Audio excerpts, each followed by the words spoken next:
Jadi minggu lalu tuh aku masuk rumah sakit, dirawat kurang lebih 4 hari.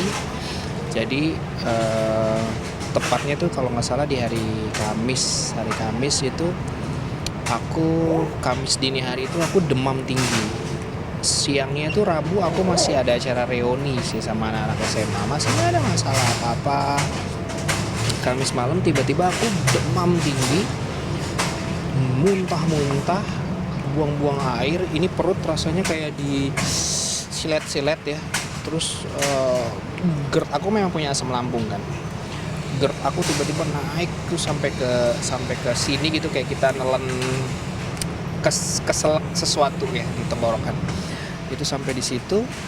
Nah, itu masih demam, masih minum obat tuh. Kebetulan aku sendiri juga kan, jadi aku telepon ke adik aku. Akhirnya adik aku datang siang, sorenya dibawa ke klinik. Itu aku sudah lemes sekali karena semalaman itu aku nggak tidur karena buang-buang air sama muntah. Dan maaf kalau teman-teman sedikit kurang nyaman ya maksud aku ngomongnya. Jadi aku duduk sambil megang ember. Jadi yang bawah keluar air, yang ini juga keluar. Jadi bareng. Dan itu kebayang dong, kita lagi demam, lemes, buang-buang air. Ini aku ceritain kronologinya sampai aku dibawa ke klinik, diinfus lah aku sebelah kanan nih. Masukin cairan, ada warna pink, ada sama warna putih. Turun nih demamnya. Nah, itu aku sudah mulai kesadaran aku turun. Jadi aku antara sadar ini di mana, ini siapa, itu udah mulai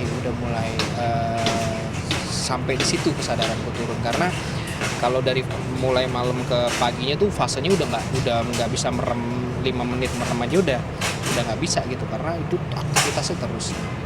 Akhirnya pulang masih demam tinggi. Akhirnya papaku datang ke Jakarta tengah malam.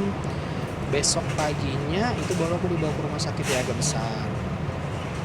Di situ aku masuk IGD, itu aku nggak sadar.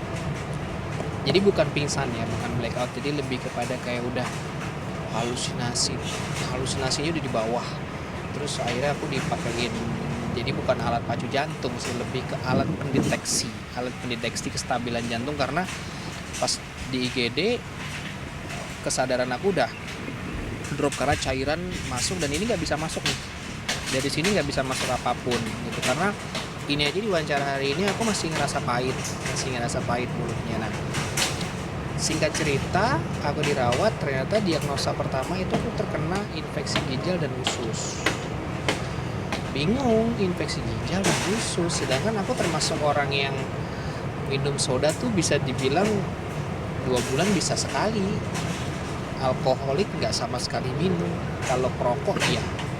Dan termasuk orang yang tidurnya bukan yang begadang gitu, misalnya jam 11, jam 12, kalau ke studio jam 1 udah tidur. Bingung gitu. Cuman karena kesadaran aku menurun, jadi aku udah ngigo sana sini. Akhirnya dirawat. Nah, ternyata aku bermasalah di lambung. Lambungku tuh ibaratnya lukanya sudah sangat kronis gitu, dan itu sudah mengakibatkan naiknya gasnya itu sudah sampai ke mana-mana. Nah, kenapa akhirnya ginjal dan kena alergi infeksi ginjal dan usus? Karena nggak ada asupan keluar, jadi dinding sama dindingnya dia sudah ngegesek ke dinding, jadi kan kebayang, makanya ini perut sakitnya setengah gitu, kayak kita begini aja udah nggak bisa nih, udah lemas, udah sakit sekali.